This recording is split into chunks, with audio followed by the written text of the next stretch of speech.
أكم جرت هردفت اليوتيوب سيمبو شمرت كيسة دريني بقى نجاتات الجتة هل أمو إيجا أمنتا برسيسا هاي لمكين تحدث أولي المجرى يسمو قافي كنا قافتشو بربادين أستي أفيدا إنجرا بقى نجاتفتني أمين بقى نجامنا يجي بدأت سيمبو هاي أنا قافي تقول لمن سنقافتشو بربادين سسنا ديبست والدا فيسا ما جتو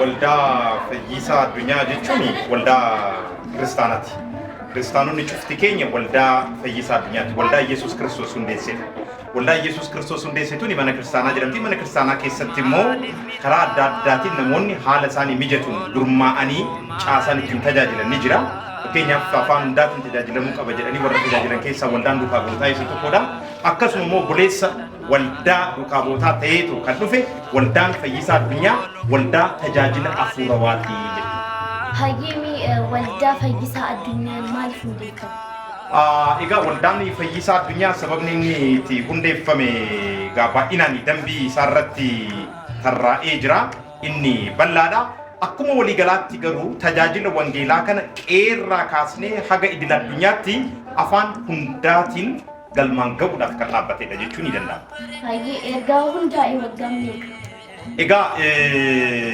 yo kana ya I wali gala kenya deemsifannee jirra baruma kana jechuudhaan kololeessa torbarratti jechuudhaan ega erga ya in wali gala mirkaneesse booda yeroo jirutti ji'oota muraasa lakkoofsisunirree ega waldaan fayyisaa addunyaa akka xoofotti garuu hundaa'eetu qaamolee adda addaatiin sochii keessa turree jirra keessattuu erga imala mana dhummaa Oromiyaa akka barbaannutti galmaan ga'uu dadhabni booda yeroo jirutti maaliidhaaf qeeqee keenyatti gurmoofne gaaffiiwwan keenya karaatti hafan kana hin adeemsifne jenneetoo waldaa fayyisaa addunyaa sadarkaa xoofootiin hundeessineetti deemaa turree jirra garuu official goonee miseensonni yaa'ii waliigalaa nuu mirkaneessanii waldaa fayyisaa addunyaa karoora isaanii kan mirkaneessan tarsiimoo isaanii kan mirkaneessan akkasumas koree hojii raawwachiiftuu kan filatan bara kana bara 2017 onkololeessa 17 hayyee galatoomaa sinjinna amma immoo gaaffii waa'ee ayyaana qilleedha amma gara fuuldura keenyatti taajira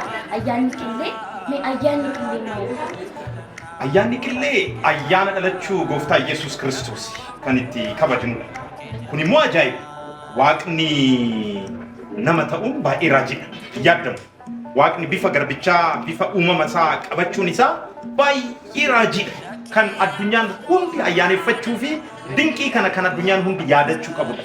Raajii ta'uu isaa qofa miti jaalalli isaas adda ta'uu isaa agarsiisa. Waaqni nama ta'ee waggaa jennu hagam nu jaalate jechuun alaalaa miti.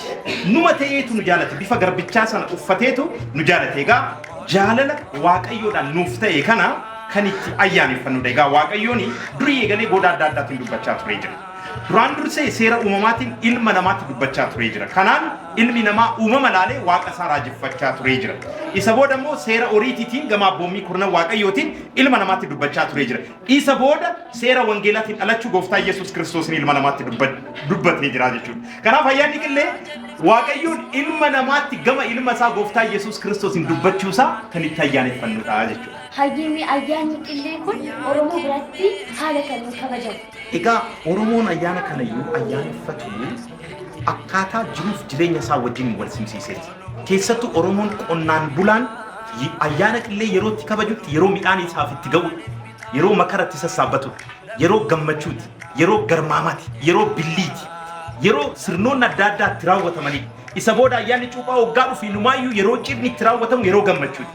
Kanaaf uummanni Oromoo jiruuf jireenya isaa waliin gammachuu makaraan taasifatu wajjin wal qabsiifatee ayyaana kabaju. Kitaaba qulqulluu irratti maal akka jedhu beektaa? Makaraan akka gammadanitti isaan gammachiiftee jirta jedha.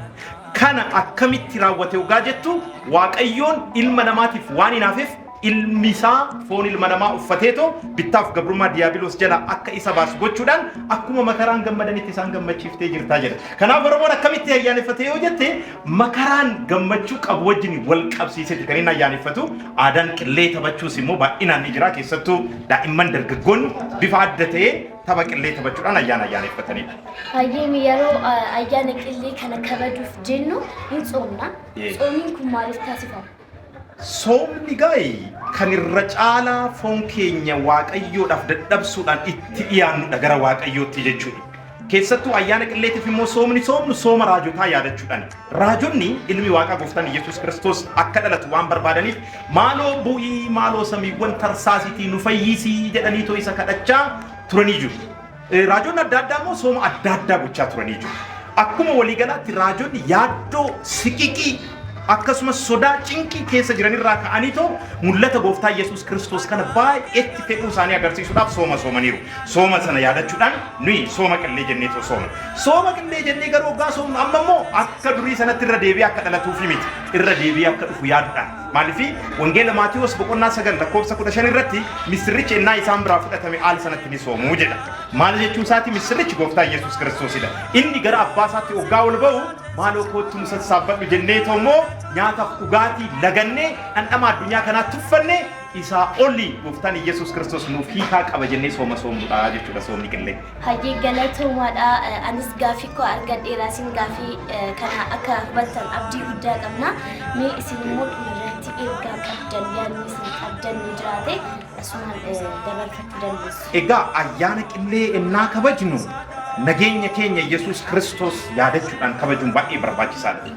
Inni dhalate waaqichi abbaa nagaatii jedha raajichi Isaayyaas jechuudha. Kanaaf gaafa ayyaana dhaloota gooftaa Yesuus Kiristoos kabajnu qe'ee keenyatti nagaa buusuu qabna. Araddaa keenyatti nagaa buusuu qabna. Biyya keenyatti naannoo keenyatti saba keenya gidduutti mana kiristaanatti nagaa buusuu qabnaan dhaamsa kiyya. Waldaa fayyisaa addunyaa yoo jennugaa waldaan kun waldaa hunda keessaniiti. Dhimma mana kiristaanaa dhimma garee muraasaa yookaan namoota muraasaa gooneetoo ilaaluu hin qabnu. Rakkoowwan mana kiristaanaa irratti jiran hiikuudhaaf gurmoofnee araddaa keenya qe'ee keenya to'achuun dirqamadha. Kana dhugoomsuu yoo barbaanne waldaa fayyisaa addunyaatti kottatoo galmaa qaama tajaajilaa kanaa ta'an waamicha keenya. Hayyee galatoomaa isinis naaf jiraadhaa hundi naaf dheeradhaa isin jechuun barbaada. Nagaatti naaf tura isinis gaafii kiyya dhageessanii jirtu deebis argattanii anis deebii kiyya argadhee qophii biraatiin hanga wal agarrutti nagaan naaf tura.